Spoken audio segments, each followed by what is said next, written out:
사랑하는 성도 여러분, 오늘 또 거룩한 주일 하나님 앞에 예배자로 나오신 여러분들을 주님의 이름으로 환영하고 축복합니다. 오늘 우리가 함께 묵상할 말씀은요, 시편 8편입니다. 이 시편 8편은 성경 전체에서 가장 아름다운 찬양시 가운데 하나입니다. 짧은 시이지만요, 그 안에는 하나님을 향한 깊은 경외와 인간을 향한 놀라운 은혜의 시선이 함께 담겨 있습니다. 시편 8편은요 이렇게 시작합니다. 여호와 우리 주여, 주의 이름이 온 땅에 어찌 그리 아름다운지요. 그리고 마지막도 똑같은 고백으로 끝납니다. 여호와 우리 주여, 주의 이름이 온 땅에 어찌 그리 아름다운지요. 처음도 하나님의 이름이고요, 마지막도 하나님의 이름입니다. 시작도 하나님의 영광이고요, 끝도 하나님의 영광입니다. 우리는 보통 삶의 문제를 먼저 봅니다. 내가 해결해야 할 일, 감당해야 할 책임, 풀리지 않는 고민, 마음을 무겁게 하는 현실을 먼저 봅니다. 그러다 보면 하나님보다 문제가 더 크게 보이죠. 하나님의 영광보다 내 걱정이 훨씬 더 크게 느껴집니다. 근데요, 오늘 말씀 보니 다윗은 달랐습니다. 다윗은 자신의 문제에서 출발하지 않습니다. 그는 하늘을 먼저 올려다 봅니다. 하늘을 보라, 달과 별을 보라, 온 땅에 가득한 하나님의 이름을 보라고요. 믿음의 사람은 세상을 그냥 보지 않습니다. 믿음의 사람은 창조 세계에서 하나님을 봅니다. 평범한 하늘도 하나님의 영광을 말하고요, 조용한 밤 하늘도 하나님의 이름을 증언한다는 겁니다. 여러분, 시편 8편은요 인간을 높이기 전에 하나님의 이름을 높입니다. 인간의 가치를 말하기 전에 하나님의 영광을 먼저 말합니다. 내가 무엇을 해야 하는지보다 하나님이 어떤 분이신지를 먼저 바라보게 합니다. 오늘은 삼위일체 주일입니다. 삼위일체 주일은 우리가 믿는 하나님이 어떤 분이신지를 다시금 고백하는 날입니다. 우리는 한 분 하나님을 믿습니다. 그러나 그 하나님은 성부와 성자와 성령으로 영원히 함께 존재하시고요, 창조와 구원과 삶의 모든 자리에서 우리에게 은혜로 다가오시는 하나님이십니다. 시편 8편은 삼위일체를 직접 설명하지는 않습니다. 그러나 오늘 말씀에서 우리는 성부 하나님의 창조, 성자 예수님의 구원, 그리고 성령 하나님의 사명을 만나게 됩니다. 오늘 말씀을 통해 우리 모두가 다시 하나님의 영광 앞에 서기를 간절히 바랍니다. 내 문제보다 크신 하나님, 내 생각보다 크신 하나님, 내 인생보다 크신 하나님의 이름을 바라보는 이 시간 되기를 간절히 바랍니다. 먼저 성부 하나님이십니다. 우리는 성부 하나님의 창조 앞에 겸손해야 합니다. 우리 1절 말씀 볼까요? 여호와 우리 주여, 주의 이름이 온 땅에 어찌 그리 아름다운지요. 주의 영광이 하늘을 덮었나이다. 여기서 이름이라는 단어가 나오는데 단순히 부르는 호칭이 아닙니다. 히브리 사람들에게 이름은 그 사람의 본질이자 성품을 의미하는 것이죠.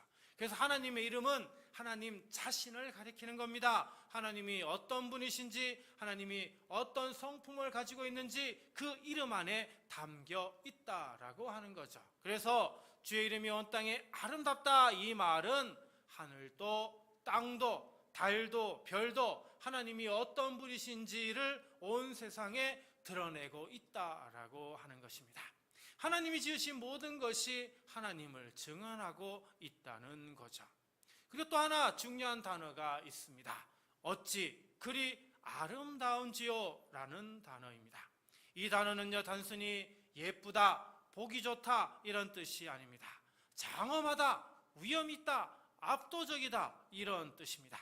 마치 거대한 산맥을 보거나 끝없이 펼쳐진 바다를 보거나 밤 하늘을 가득 채운 별을 볼 때 느끼는 아름다움이죠.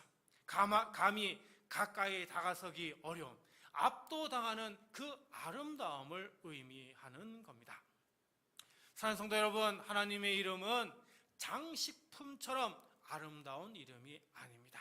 하나님의 이름은 온 땅을 압도하는 장엄한 이름입니다. 그래서 사람은 하나님의 이름 앞에 서면 교만해질 수가 없죠. 그 이름 앞에서 우리는 조용히 고개를 숙일 수밖에 없는 겁니다. 이것이 창조 앞에의 겸손인 거죠. 겸손은요, 자신을 미워하는 게 아닙니다. 겸손은요, 나는 쓸모없다고 말하는 것도 아닙니다. 성경이 말하는 겸손은 딱 하나, 하나님 앞에서 내 자리를 아는 것입니다. 내 이름보다 주의 이름이 큽니다. 내 계획보다 주의 뜻이 큽니다. 내 생각보다 주의 지혜가 큽니다. 내 인생보다 하나님의 영광이 큽니다. 이것을 아는 사람은 겸손한 사람입니다. 근데 놀라운 것은요, 그렇게 크신 하나님께서 가장 연약한 입술들을 사용하신다는 겁니다. 2절 말씀 볼까요? 주의 대적으로 말미암아 어린 아이들과 젖먹이들의 입으로 권능을 세우시며 이는 원수들과 보복자들을 잠잠하게 하려 하심이니이다. 여러분, 참 놀라운 말씀입니다. 하나님은요, 원수와 대적을 잠잠하게 하시기 위해서 강한 군대를 사용한다고 하시지 않습니다. 힘 있는 사람, 능력 있는 사람을 사용한다고 하지 않으십니다. 하나님은 오히려 어린아이와 젖먹이의 입술을 통해서 권능을 세우신다 말씀합니다. 여기서 어린아이와 젖먹이는 인간적으로 볼 때 가장 연약한 존재입니다. 힘이 없습니다. 지위도 없습니다. 아무것도 내세울 게 없습니다. 그런데 하나님은 그 연약한 입술을 통해 하나님의 능력을 드러내신다는 거죠. 세상은 강한 사람이 이긴다, 큰 소리 치는 사람이 승리한다고 말합니다. 그런데 하나님은 정반대로 일하십니다. 겸손히 무릎 꿇고 드리는 기도 한마디가 강한 원수를 잠잠하게 합니다. 왜 그럴까요? 겸손한 자의 입술에 하나님의 능력이 흐르기 때문입니다. 사랑하는 성도 여러분, 우리의 믿음이 작아 보여도 괜찮습니다. 우리의 기도가 서툴러 보여도 괜찮습니다. 우리의 찬양이 대단해 보이지 않아도 괜찮습니다. 하나님 앞에 겸손히 드리는 믿음의 고백을 하나님은 사용하십니다. 막 예수님을 믿기 시작한 분이 드리는 짧은 기도도 하나님께는 귀합니다. 오랜 세월 무릎이 아프면서도 드리는 그 어르신의 기도도 하나님께는 귀합니다.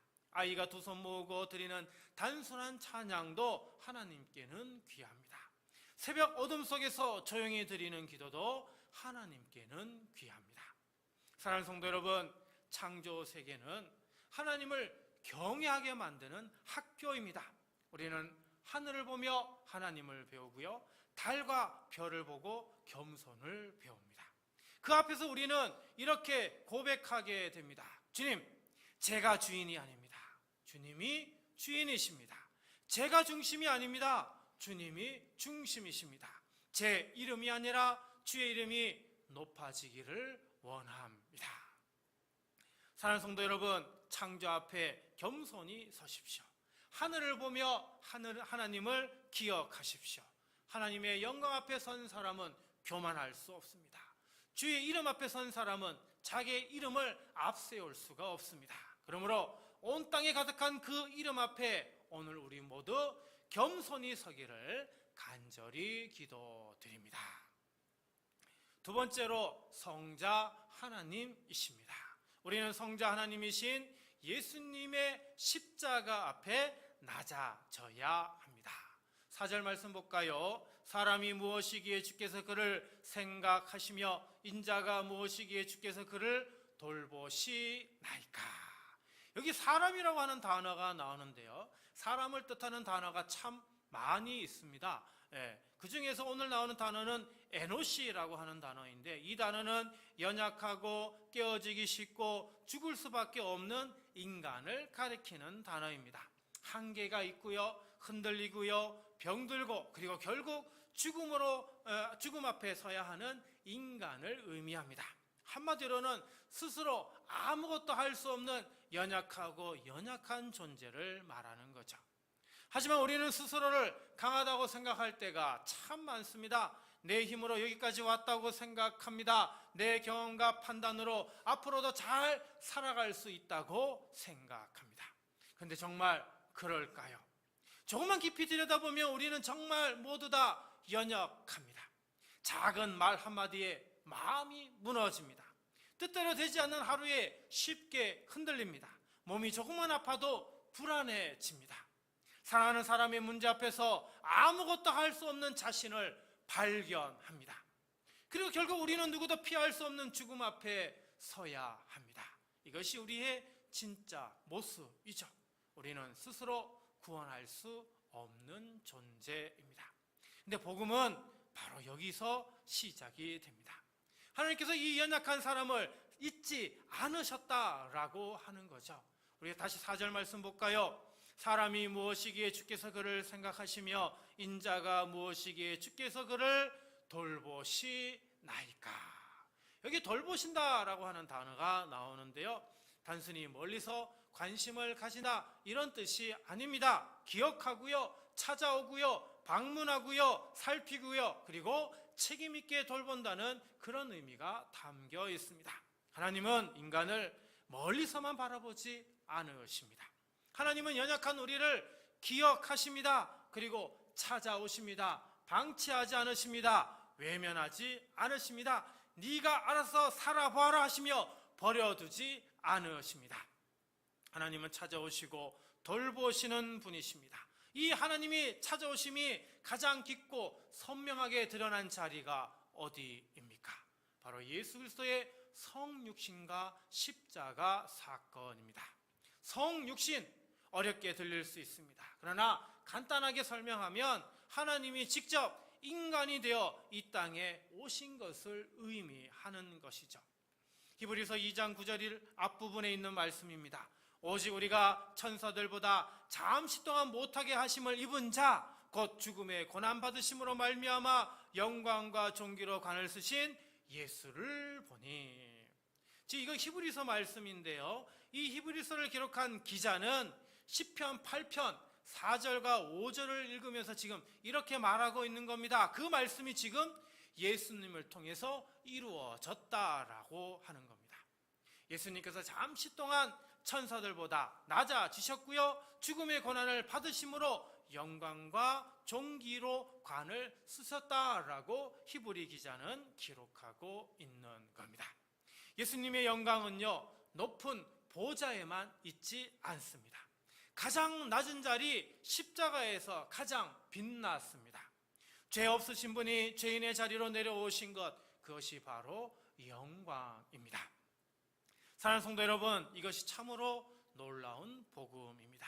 우리가 연약하기에 성자 예수님께서 우리에게 오셨습니다. 우리가 스스로 하나님께 올라갈 수 없기에 하나님이 친히 우리에게 내려오셨습니다. 우리가 스스로 구원할 수 없기에 예수님께서 친히 십자가를 지셨습니다.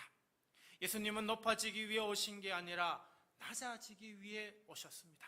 섬김을 받으시기 위해 오신 게 아니라 섬기기 위해 오셨습니다. 자기 목숨까지 내어주기 위해 오셨습니다. 그래서 우리는 십자가 앞에서 자기 자랑을 붙들 수 없습니다. 십자가는 내가 잘해서 얻은 것이 아니라 하나님이 먼저 주신 선물이기 때문입니다. 그러므로 우리는 십자가 앞에 낮아져야 합니다. 내 자존심보다 주님의 은혜를 더 크게 여겨야 합니다. 내 주장보다 주님의 뜻을 더 앞세워야 합니다. 내가 옳다는 마음보다 주님이 나를 어떻게 구원하셨는지를 먼저 기억해야 합니다. 우리가 낮아질 수 있는 이유는 하나입니다. 먼저 낮아지신 예수님이 계시기 때문입니다. 우리가 용서할 수 있는 이유도 하나입니다. 먼저 우리를 용서하신 예수님이 계시기 때문입니다. 우리가 섬길 수 있는 이유도 하나입니다. 먼저 우리를 섬기신 예수님이 계시기 때문이죠. 그러므로 우리는 이렇게 고백해야 됩니다. 주님, 제가 무엇이기에 저를 생각하셨습니까? 제가 무엇이기에 저를 찾아오셨습니까? 제가 무엇이기에 저를 위해 십자가를 지셨습니까? 이제 저도 주님의 낮아지심을 따라 살게 하옵소서. 십자가 앞에 낮아지는 사람, 주님 앞에 무릎 꿇는 사람, 바로 그 사람이 하나님의 영광 앞에 바르게 서는 사람임을 믿으시길 바랍니다. 마지막 세 번째로 성령 하나님이십니다. 우리는 성령 하나님의 도우심으로 사명 앞에 담대해야 합니다. 6절 말씀 볼까요? 주의 손으로 만드신 것을 다스리게 하시고 만물을 그의 발 아래 두셨으니, 여기에서 다스리게 하시다라고 하는 단어가 나오는데요, 이 단어는 세상이 말하는 힘을 행사하는 것, 그렇게 말하는 게 아닙니다. 하나님이 맡기신 것을 하나님의 뜻대로 돌보신다라고 하는 것이 바로 이 단어의 의미입니다. 쉽게 말하면 하나님이 맡기신 것을 하나님의 방식으로 잘 돌보는 것, 우리는 이걸 뭐라고 얘기합니까? 청지기의 역할이라고 얘기합니다. 청지기는요, 주인의 것을 주인이 원하는 방식으로 관리하는 사람입니다. 우리는 이 세상의 주인이 아니죠. 하나님이 맡기신 것을 돌보는 청지기에 불과합니다. 우리가 이 땅을 다스린다는 말은 마음대로 망가뜨려도 된다는 그런 뜻이 아닙니다. 하나님이 기뻐하는 방식으로 돌보라라고 하는 뜻이죠. 그래서 이 사명은요, 창조 앞에 겸손해진 사람, 십자가 앞에 낮아진 사람만이 바르게 감당할 수 있습니다.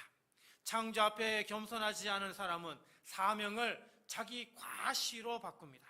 십자가 앞에 낮아지지 않은 사람은 사명을 자기 자랑으로 바꿉니다. 그러나 하나님의 이름 앞에서 겸손해진 사람, 십자가 앞에서 낮아진 사람은 사명을 권력이 아니라, 자기 자랑이 아니라 섬김으로 감당하는 겁니다. 여러분, 여기에 또 중요한 단어가 하나 있습니다. 만물을 그의 발 아래에 두셨으니에서 두셨다라고 하는 단어입니다. 이 말은요, 우리가 스스로 사명을 만들어낸 것이 아니라는 뜻입니다. 하나님께서 우리 삶의 자리를 정하시고 그 자리 안에 책임을 두셨다라고 하는 뜻입니다. 사명은요, 내가 만들어내는 게 아닙니다. 하나님이 먼저 두신 겁니다. 내가 지금 서 있는 가정은 우연한 자리가 아닙니다. 내가 섬기는 교회도 우연한 자리가 아닙니다. 내가 만나는 사람도, 내가 감당해야 할 일도 하나님 앞에서는 결코 우연이 아닙니다. 물론 우리 인생에는요, 이해되지 않는 자리가 있습니다. 부담스러운 책임도 있습니다. 피하고 싶은 사람도 있습니다. 감당하기 어려운 일도 있습니다. 그러나 믿음의 사람은 이렇게 고백해야 합니다. 주님, 이 자리가 우연이 아니라면 주님이 제게 맡기신 뜻이 있음을 믿습니다 라고 고백해야 합니다. 이 고백이 담대함의 시작입니다. 담대함은 내 힘이 충분해서 생기는 게 아닙니다. 하나님이 나를 여기에 두셨다는 믿음에서 나오는 거죠. 내가 선택한 자리 같아도 하나님이 허락하신 자리입니다. 내가 감당하는 일 같아도 하나님이 맡기신 일입니다. 그러므로 내 힘만 바라보면 두렵지만 하나님이 두시고 맡기셨다는 사실을 믿으면 우리는 다시 일어설 수 있는 겁니다. 다시 6절을 봅니다. 주의 손으로 만드신 것을 다스리게 하시고 만물을 그의 발 아래 두셨으니, 처음에 보니까 주의 손이라고 하는 단어 나오죠. 단순히 신체의 일부를 얘기하는 게 아닙니다. 하나님의 능력, 하나님의 권한, 하나님의 주권을 가리키는 단어입니다. 우리가 맡은 사명은 우리의 손에서 시작된 일이 아닙니다. 하나님의 능력의 손에서 시작된 일이죠. 그리고 사명을 맡기신 하나님의 손이 지금도 우리를 붙들고 계십니다. 그런데 우리가 사명 앞에서 두려워하는 이유는 자꾸 내 손만 보기 때문입니다. 내 손에 가진 것이 이것밖에 없는데, 내 능력이 부족한데, 내 믿음이 약한데, 내 형편이 넉넉하지 않은데 내가 과연 할 수 있을까라고 말합니다. 그러나 본문은 우리에게 내 손이 아니라 주의 손을 보라고 말합니다. 주의 손으로 만드신 것을 주께서 맡기셨다 말합니다. 시작하신 분이 끝까지 책임지고 계신 거죠. 이것이 성령님과 연결됩니다. 시편 8편 6절부터 9절에는 성령님이 직접 언급되지는 않습니다. 그러나 성경은 하나님이 맡기신 사명을 오늘 우리 안에서 감당하게 하시는 분이 누구라고요? 성령님이시라고 말합니다. 성령님은 구원받은 사람을 무기력하게 내버려 두지 않으십니다. 성령님은요, 우리 안에 믿음을 일으켜 주시고 힘을 주시고 두려울 때 다시 일어서게 하여 주십니다. 그러므로 가정에서 사명 앞에 담대하시기 바랍니다. 부모로서, 자녀로서, 배우자로서 하나님이 맡기신 자리가 있습니다. 가정이 완벽해서 감당하는 게 아닙니다. 내 마음이 항상 넉넉해서 감당하는 것도 아닙니다. 성령님께서 도우시기에 오늘 또 사랑하고 용서하고 섬길 수 있는 겁니다.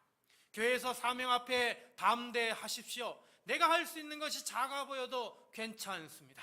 어린아이의 젖먹이의 입술로도 권능을 세우시는 그 하나님께서 우리의 작은 섬김도 사용하여 주십니다. 안내하는 손길, 기도하는 무릎, 찬양하는 입술, 주방에서 섬기는 수고, 새가족을 맞이하는 따뜻한 말 한마디, 이 모든 것이요 하나님이 맡기신 사명의 자리입니다. 일터와 세상 속에서도 사명 앞에 담대하십시오. 믿음으로 사는 것이 때로는 손해처럼 보일 수 있습니다. 정직하게 사는 것이 느린 것처럼 느낄 수도 있습니다. 그러나 하나님이 우리를 그 자리에 두셨다면 그곳에서 하나님의 이름을 드러내야 합니다.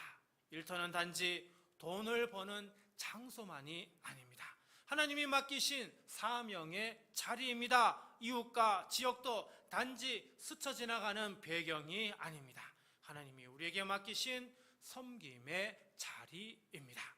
시편 8편은 다시 처음의 찬양으로 끝납니다. 여호와여 우리 주여, 주의 이름이 온 땅에 어찌 그리 아름다운지요. 왜 시편은요 다시 찬양으로 끝나는 걸까요? 사명을 받은 사람의 마지막은 자기 자랑이 아니기 때문입니다. 사람의 뜻, 사람의 행동이 아니기 때문입니다. 사명을 감당한 사람은 내가 해냈다고 말하지 않습니다. 주님이 하셨습니다 라고 고백합니다. 내 이름이 높아졌습니다 라고 하지 않습니다. 주의 이름이 온 땅에 아름답습니다 라고 고백합니다. 이것이 바로 성도의 삶입니다. 사랑하는 성도 여러분, 오늘 하나님이 여러분이 두신 그 자리를 외면하지 마십시오. 사명이 크든 작든 눈에 보이든 보이지 않든 하나님이 맡기신 자리라면 담대히 서야 합니다. 성령 하나님께서 여러분을 붙드시고 하나님이 맡기신 그 사명을 믿음으로 감당하시기를 주님의 이름으로 간절히 축원드립니다.